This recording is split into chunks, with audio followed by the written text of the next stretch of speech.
In today's video, we're going to be going through and discussing Azura's Daedric Shrine quest in the Elder Scrolls IV, Oblivion. We'll be telling the story of the quest, as well as we'll be supplementing in facts from the unofficial Elder Scrolls pages. In order to begin this quest, we must be at least level 2, making it tied in first place for the lowest level requirement for a Daedric Shrine. There are a handful of ways for Azura's Daedric Shrine to be marked on our map. The first way is by reading the book Modern Heretics. Modern Heretics can be found in a few locations, namely in the Mystic Archives of the Arcane University. Here we'll see it on the first bookshelf closest to the entrance. Upon reading it, Azura's Shrine should be marked on our map. Another area to find Modern Heretics would be at Cloud Ruler Temple. Entering inside of the East Wing and approaching the bookshelves at the back, the second shelf from the right will hold Modern Heretics. Now, as for NPCs who will tell us where the shrine is, all of them happen to be in the city of Shadenhall. The first one we can go to is Trayvon the Red Guard. He can be found in the Mages Guild Hall, and speaking to him sounds like this.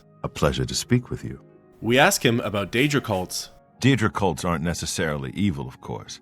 In nearby Morrowind, for example, they worship Daedra in the temple. The Azura Shrine north of town, up Lake Arius Way, for instance. I know a dark elf there. Nothing evil about him. At this point, if we didn't already have Azura's Shrine marked on our map, now we would. The next NPC we can speak to is Ulaine Hlurvu. She's the resident mage of Castle Shadenhall. Ulaine is a little bit tricky to track down. She wanders around town and around the castle and is never really in one spot for too long. However, we do know that her schedule brings her to the business district of Shadenhall around 5 p.m. So we find her and speak with her. What? First, we must ask about Shadenhall. You worship the 9 divines, perhaps? Have they ever helped or harmed you? Of course not. Now worship a Daedra Lord and you get effects. Bad ones, of course, but clear and measurable effects. Then we can ask her about Daedra shrines. The Azura Coven in the Gerals north of Shadenhall. Nice folks.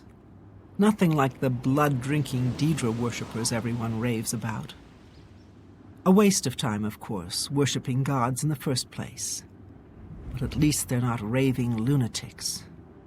And then the last NPC we can ask about who will direct us towards Azura's Shrine is Borba Gro Uzgash at Borba's Goods and Stores. Now, the unique part about Borba's dialogue is that in order to ask her about Daedra Shrines, we must first speak with Ulaine Hlurvu about Shadenhall or read the book of Modern Heretics, in which we did both, but also, we must have read Martin's copy of The Refugees. Martin's copy is only available for us to read after completing the quest, Blood of the Divines. Since we haven't gotten that far as of recording this in the main quest yet, we don't have access to the book, nor do we have access to Borba's dialogue. However, if we were to have asked her about Daedra Shrines, she would have responded with, "A shrine to Azura lies in the Geral Mountains, far to the north, towards the Skyrim border.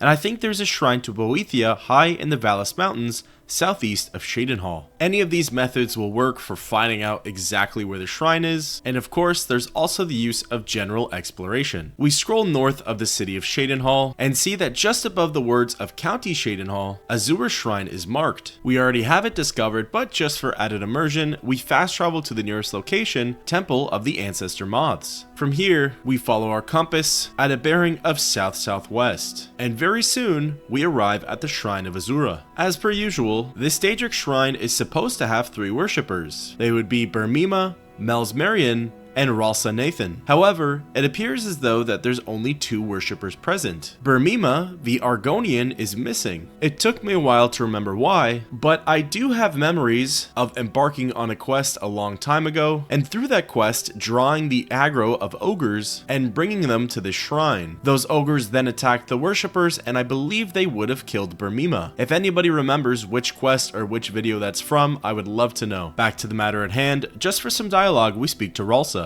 This place is sacred. Please respect our privacy. Brief and to the point, we turn our attention over to Melsmerian and speak with him. You have entered a holy place. What is your business here? We inquire about the Shrine of Azura. These are dark times, and people's minds are poisoned by rumors and superstition. Unless you can persuade me of your good intentions, I cannot speak further on this matter. catching on to what Mel's wants, we open up the persuasion minigame, bribe him a bunch, and then ask again about the shrine. And thank you very much. This is the shrine of Azura, Queen of the Dawn and the Dusk. What is your business here, traveler? We say we wish to summon Azura.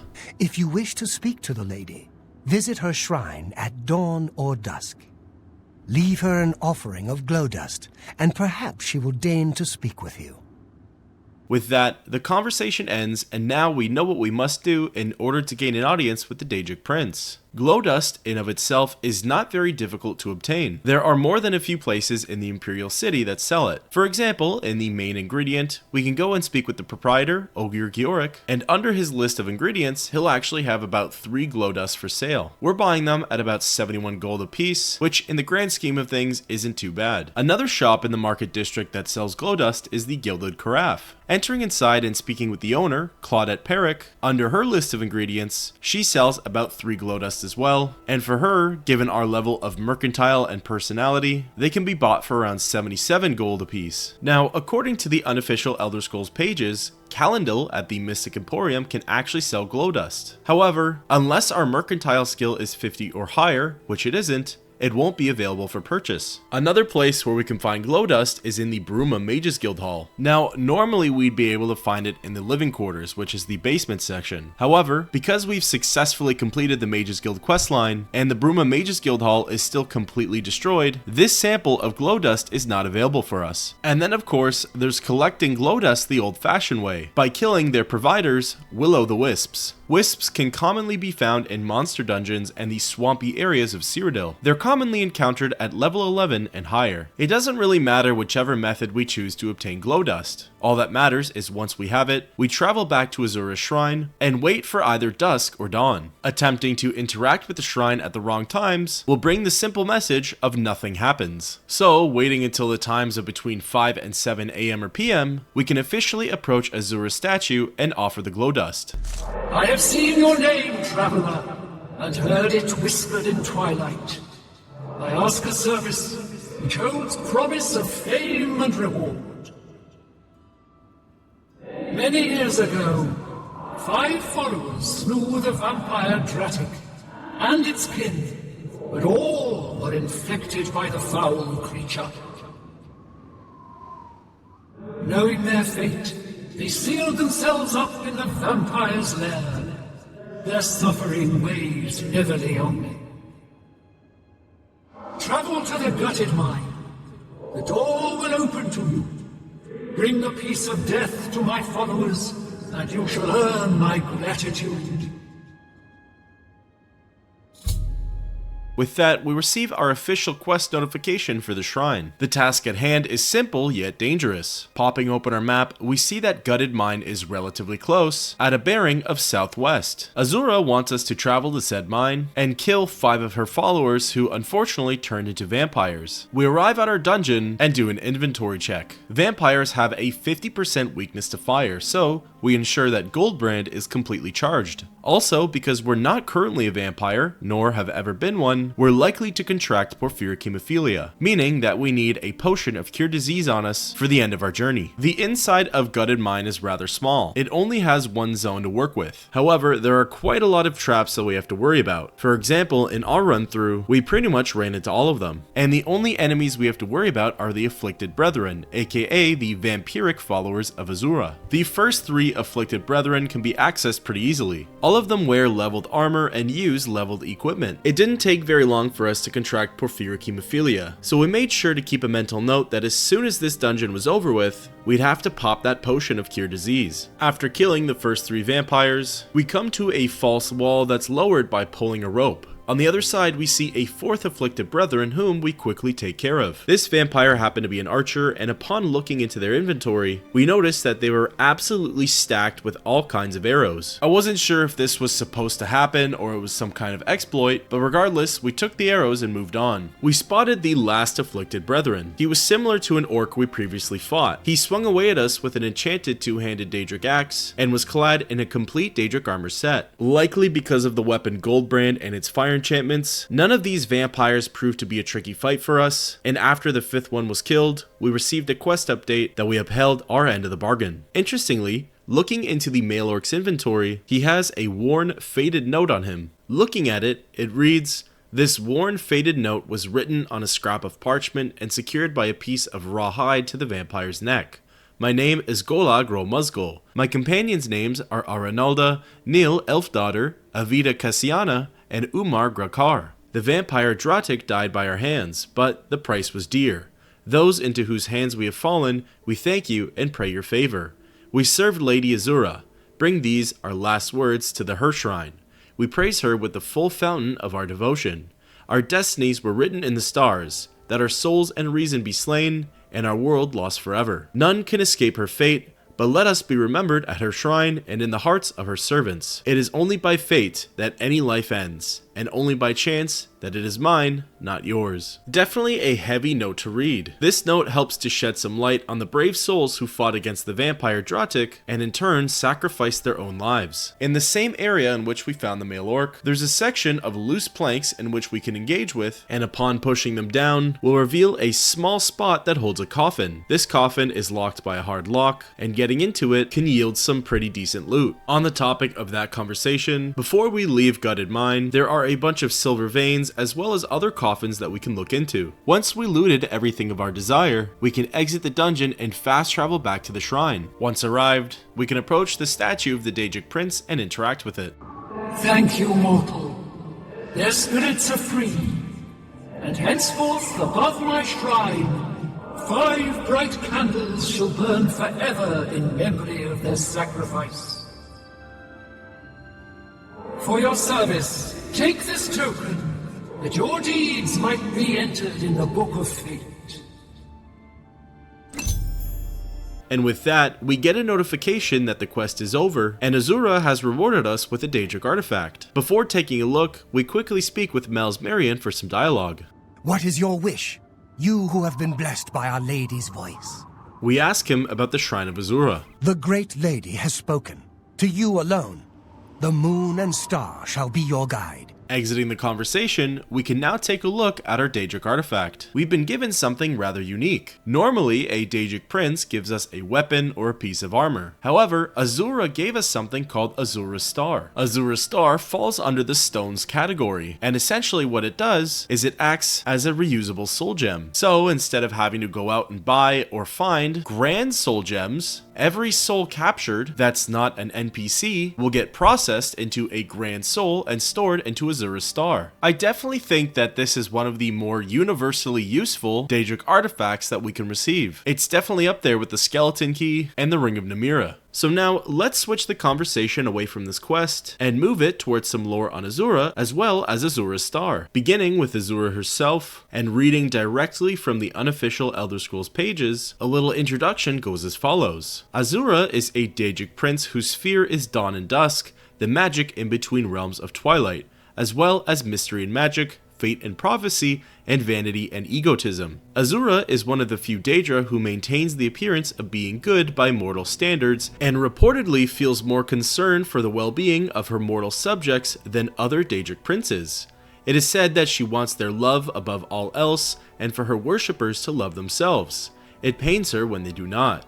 This attitude leads to an extremely devoted following. She is also one of the few princes who constantly maintains a female image and is perceived accordingly. In Khajiit creation myths, Azura is credited with introducing moon sugar to Khajiit, and this belief is also told within tales aimed at Khajiiti children. Reading a little more, the 5 songs of King Wolfhearth claims that Alandro's soul is the immortal son of Azura. While Azura is considered one of the good Daedra by the Dunmer of Morrowind, elsewhere she has been known to be allied with Molag Bal, who is known to the Dunmer as one of the 4 corners of the House of Troubles. The people of the Illic Bay region believe that Azura bewitches some of her followers to become her lovers and virtual slaves.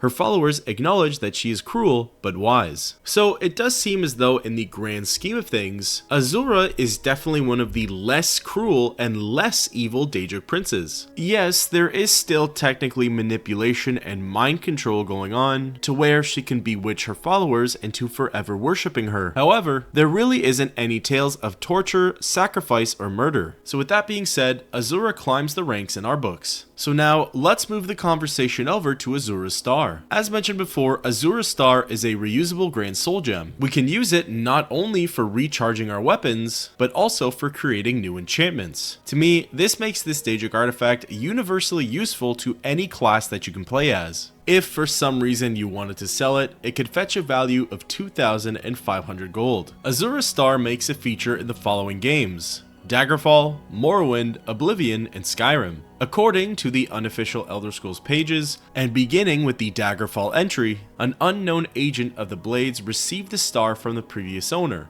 a worshipper of Azura, in return for killing a priest in the Ilek Bay area who had insulted the prince by condemning her sphere of egotism. As for the Morrowind entry, the star was returned to the mortal realm when the Nerevarine did a service for Azura in the Third Era year 427.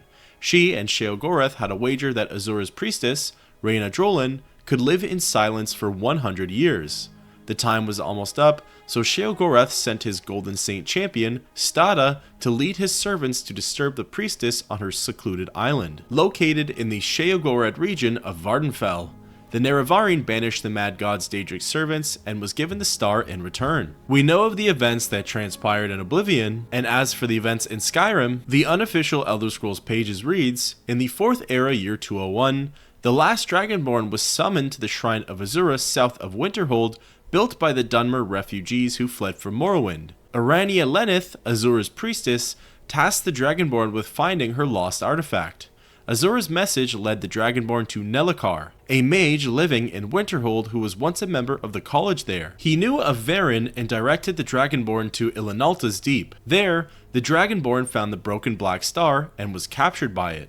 The interior of the star consisted of crystalline paths suspended in a void and was home to Varen and his Dremora minions. The Dragonborn destroyed Varen's soul and had to decide whether to give the star to Lenith, who would have Azura restore the artifact, or bring it to Nelacar, who offered to complete Varen's work and permanently corrupt the artifact, leaving it as the Black Star. It is unknown which option the Dragonborn chose. With that, thus officially ends Azura's Daedric Shrine quest. All that's left now for us to complete is Hermaeus Mora's, and then we've officially told the tale of all of the Daedric Shrines in the Elder Scrolls IV: Oblivion.